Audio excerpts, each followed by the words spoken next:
Hello everyone, आणि आज आम्ही घेऊन आलोय JEE 2025 ॲस्पायरंटसाठी सर्वात महत्त्वाचा व्हिडिओ, ज्याच्यामध्ये आम्ही तुम्हाला सांगणार आहे एक्झाम सेंटरवरती जाण्यापूर्वी तुमच्याकडे काय काय डॉक्युमेंट्स असायला पाहिजेत, काय गोष्टी तुम्ही सोबत घेऊन जाऊ शकताय, काय गोष्टी तुम्हाला घेऊन जाता येणार नाहीत, आणि ड्रेस कोड काय असायला पाहिजे याची पूर्ण डिटेल इन्फॉर्मेशन मी या व्हिडिओमध्ये तुम्हाला देणार आहे. सो सर्वांनी नक्की हा व्हिडिओ बघा. ज्याच्यामध्ये आपण पहिल्यांदा बघूया आपण काय कॅरी करू शकतोय आपल्यासोबत. त्याच्यामध्ये सगळ्यात इम्पॉर्टंट आहे admit card with self declaration. ठीक आहे. सो सगळ्यात पहिल्यांदा तुम्ही print a copy of admit card along with self declaration form download from the NTA website.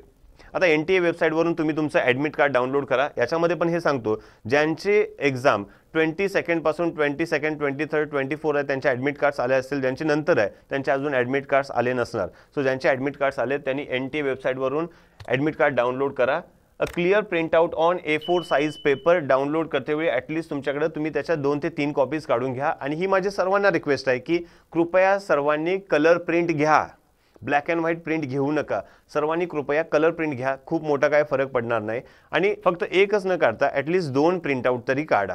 का ॲडमिट कार्ड प्रिंटआउट केल्यानंतर तुम्ही चेक करा, तुमचं नाव असेल, त्याच्यानंतर तुमची डेट ऑफ बर्थ असेल, त्याच्यानंतर तुमची कॅटेगरी असेल, जेंडर असेल, तुम्हाला दिलेला हा बारकोड असेल. ठीक आहे. ह्या सगळ्या गोष्टी व्यवस्थित आहेत का बघा. तुमचा फोटोग्राफ हे सगळं क्लिअर असायला पाहिजे. सगळ्यात important barcode, roll number barcode, ह्या गोष्टी प्रॉपर बारकोड आहे का बघा.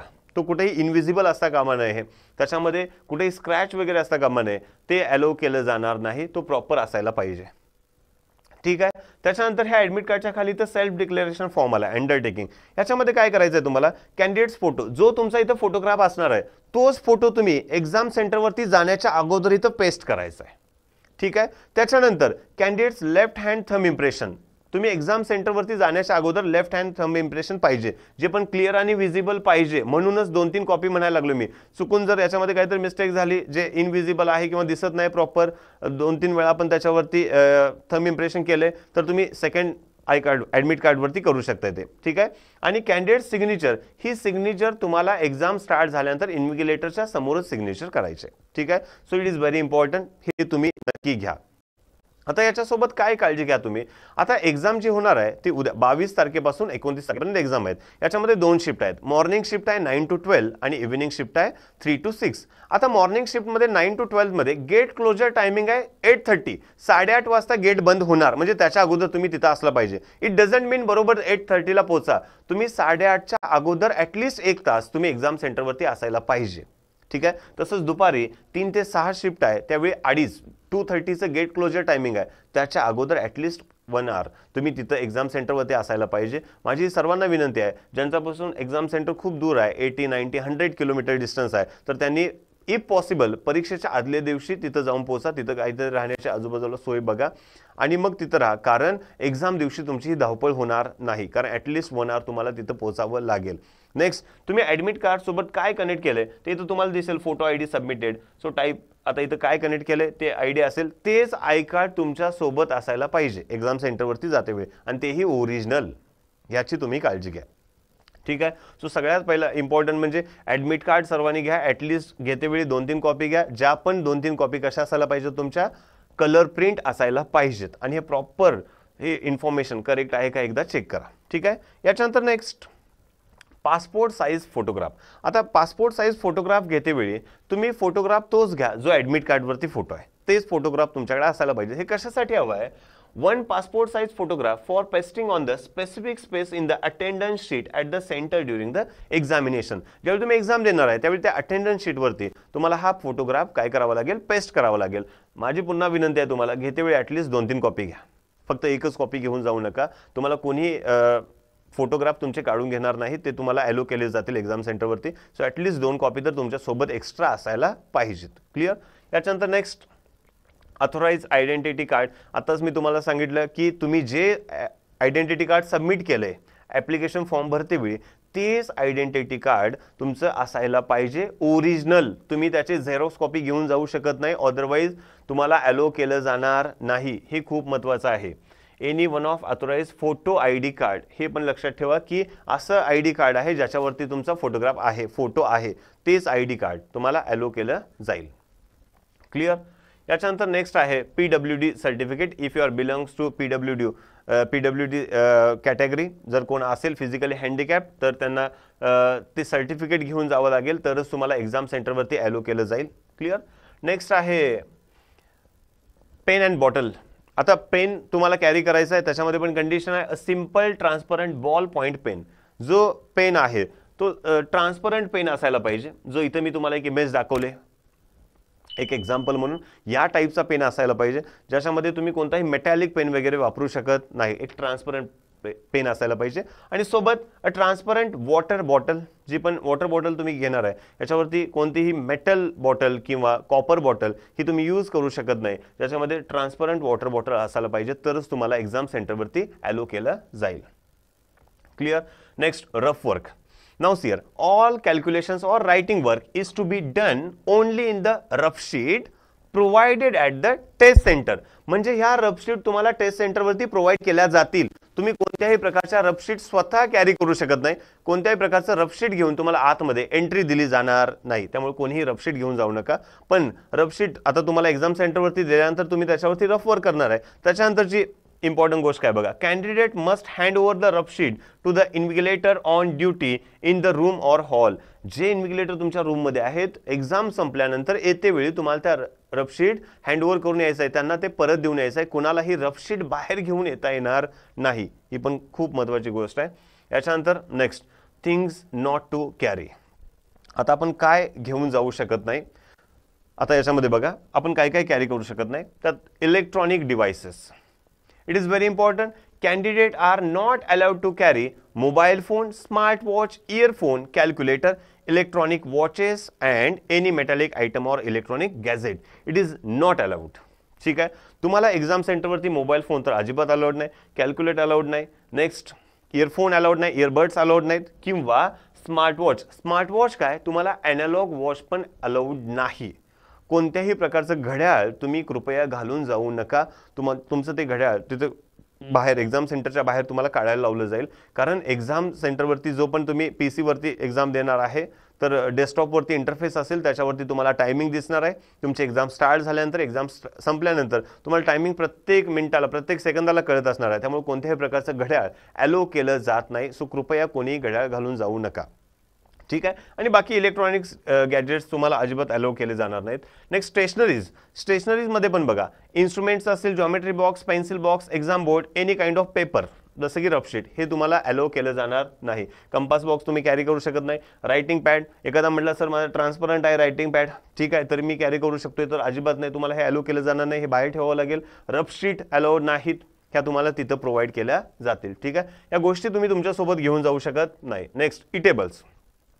Now see here, any type of eatable like chewing-gum, chocolate, chips, sandwiches are prohibited. हे काही तुम्हाला अलो असणार नाही. हे सगळं तुम्हाला बाहेरच ठेवावं लागेल. आतमध्ये तुम्हाला हे घेऊन एंट्री दिली जाणार नाही. But the candidate suffering from diabetes will be allowed to carry eatables inside the exam hall.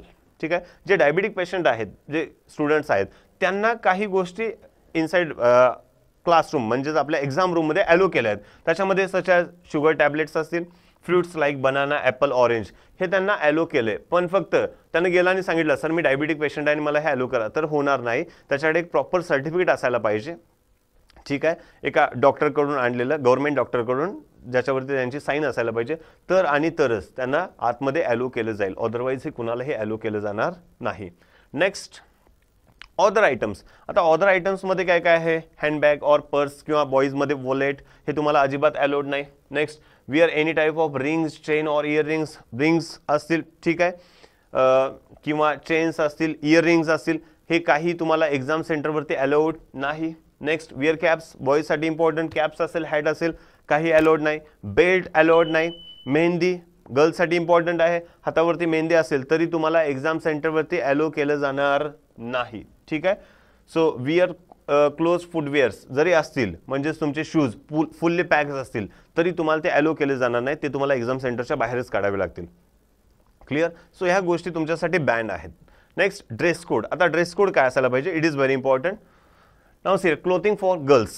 आता गर्ल्ससाठी ड्रेस कोड काय आहे, एक सिंपल ड्रेस कोड आहे. Light comfortable clothing, doesn't have large button, badge or thick fabrics. ठीक आहे.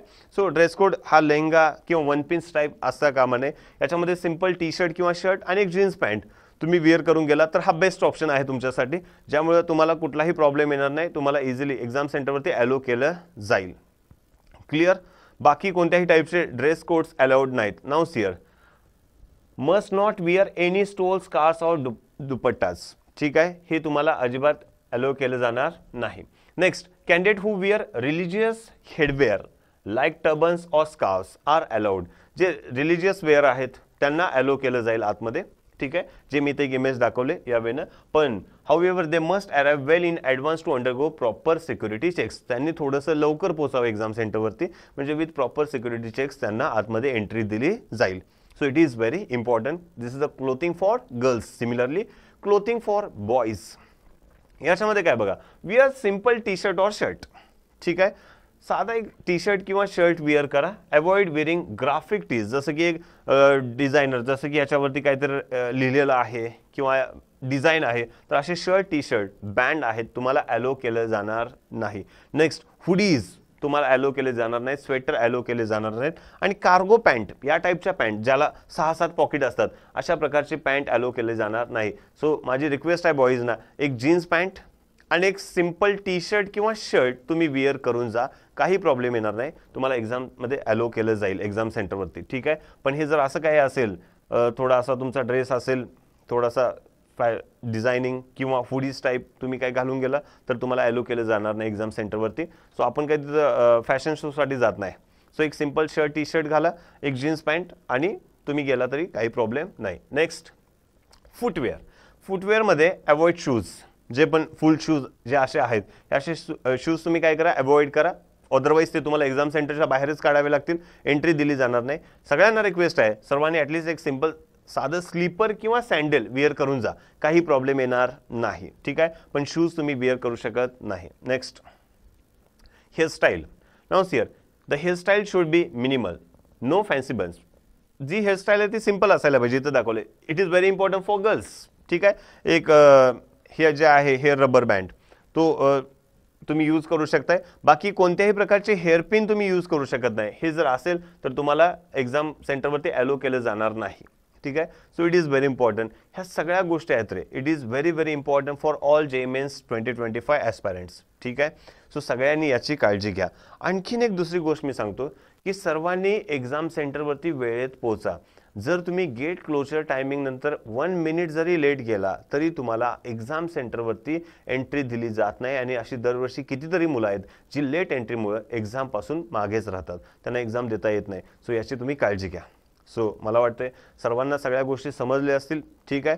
So सर्वांनी हा video नक्की बघा, आपल्या मित्रांनाही शेअर करा, त्यांनाही कळू दे की एक्झाम सेंटरवरती काय डॉक्युमेंट्स रिक्वायर्ड आहेत, कोणत्या गोष्टी आपण घेऊन जाऊ शकतोय, कोणत्या गोष्टी आपण घेऊन जाऊ शकत नाही, आणि ड्रेस कोड काय आहेत. सो हे सगळ्यांना शेअर करा. आणि या येणाऱ्या JMENS 2025 एक्झामसाठी सर्व विद्यार्थ्यांना अभिनव सायन्स अकॅडमीकडून wish you very all the best. Thank you.